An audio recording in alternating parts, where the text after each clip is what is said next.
నమస్కారం. ఈరోజు క్లాస్లో మనం ఇంగ్లీష్లో ఒక చిన్న కానీ చాలా ముఖ్యమైన విషయం నేర్చుకుందాం. అవును. అదేంటంటే సింపుల్ ప్రెజెంట్ టెన్స్. అవును, సింపుల్ ప్రెజెంట్ టెన్స్లో ప్రశ్నలు అడగడం. కరెక్ట్. చాలా మందికి కొంచెం కన్ఫ్యూజన్ వస్తుంది కదా. అవును, ముఖ్యంగా డూ డజ్ పదాలు వాడడంలో. నిజమే.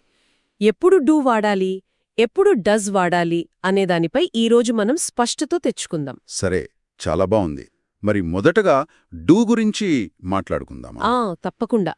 డూ అనేది మనం ఎప్పుడు వాడతామంటే సబ్జెక్టులు అంటే పనిచేసేవాళ్ళు, ఐ నేను, యు నువ్వు లేదా మీరు, ఆ, వి మేము, దే వాళ్ళు. అవును, ఇవి వచ్చినప్పుడు, ఇంకా ప్లూరల్ నౌన్స్ అంటే బహువచనం వచ్చినప్పుడు మనం డూతో ప్రశ్న స్టార్ట్ చేస్తామన్నమాట. ఉదాహరణకి మీరు ఇంగ్లీష్ మాట్లాడతారా అని అడగాలి అనుకోండి. అప్పుడు డూ యూ స్పీక్ ఇంగ్లీష్ అంటాం.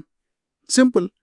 అక్కడ యూ ఉంది కాబట్టి డూ వచ్చింది. అలాగే వాళ్ళు క్రికెట్ ఆడతారా అని అడగాలంటే డూ దే ప్లే క్రికెట్ అనాలి. దే ఉంది కాబట్టి డూ.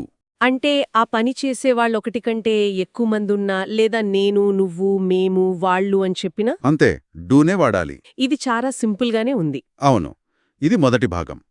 ఇప్పుడు రెండోది అంటే డజ్ వాడకం చూద్దాం. ఇక్కడే కొంచెం జాగ్రత్తగా ఉండాలి కదా. నిజమే.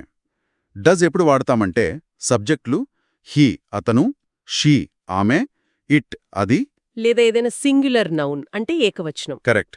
ఏకవచనం వచ్చినప్పుడు మనం ప్రశ్న అడగడానికి డజ్ వాడతాం. ఇక్కడ ఒక ముఖ్యమైన రూల్ ఉంది కదా, అదే చాలా మంది మర్చిపోతారు. అవును, చాలా చాలా ముఖ్యమైన పాయింట్ అది. డజ్ వాడినప్పుడు దాని తర్వాత వచ్చే వర్బ్ అంటే క్రియ, క్రియ, ఆ క్రియ చివర ఎస్ కానీ ఈఎస్ కానీ అస్సలు ఉండకూడదు. దాన్ని తీసేయాలి. ఓహ్, అది నిజమే.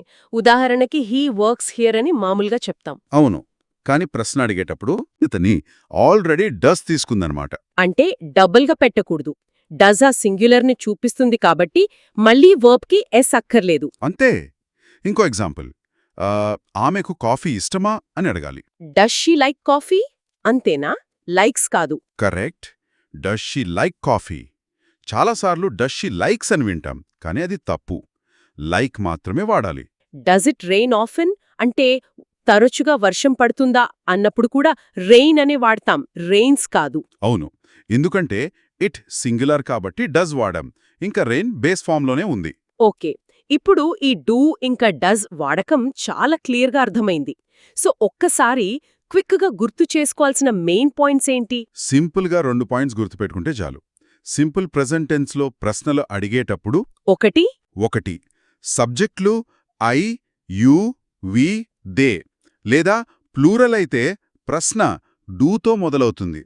డూ దే అండర్స్టాండ్ లాగా. ఓకే. రెండోది సబ్జెక్టులు హీ షీ ఇట్ లేదా ఏదైనా సింగులర్ నౌన్ అయితే ప్రశ్న డస్తో మొదలవుతుంది. డస్ హీ నో లాగా. ఇంకా ఆ డస్ వాడినప్పుడు వర్బ్కి ఎస్ లేదా ఈఎస్ యాడ్ చేయకూడదు. అది చాలా ముఖ్యం. ఎగ్జాక్ట్లీ. వర్బ్ ఎప్పుడూ దాని ఒరిజినల్ ఫామ్లోనే ఉండాలి. Does she go, does it work అన్నట్టు. ఈ 2 రూల్స్ గుర్తుంటే చాలు, ఈజీగా కరెక్ట్గా ప్రశ్నలు అడగొచ్చు. అవును, చిన్న విషయాలే అనిపిస్తే కానీ మనం మాట్లాడే ఇంగ్లీషు స్పష్టంగా కరెక్ట్గా ఉండటానికి ఇవి చాలా అవసరం. నిజమే. మరిప్పుడు మనం నేర్చుకునేది ఉపయోగించి మన చుట్టూ ఉన్న వాటి గురించి కొన్ని ప్రశ్నలు తయారు చేయడానికి ప్రయత్నించవచ్చు కదా. మంచి idea. Does the fan work లాంటివి, లేదా డ్యూ బర్డ్స్ సింగ్ లాంటివి. అవును. Does your friend live nearby, లేదా do your parents like movies, ఇలా ప్రాక్టీస్ చేస్తే ఈ రూల్స్ బాగా గుర్తుండిపోతాయి. తప్పకుండా. ప్రాక్టీస్ చేస్తే ఏదైనా ఈజీ.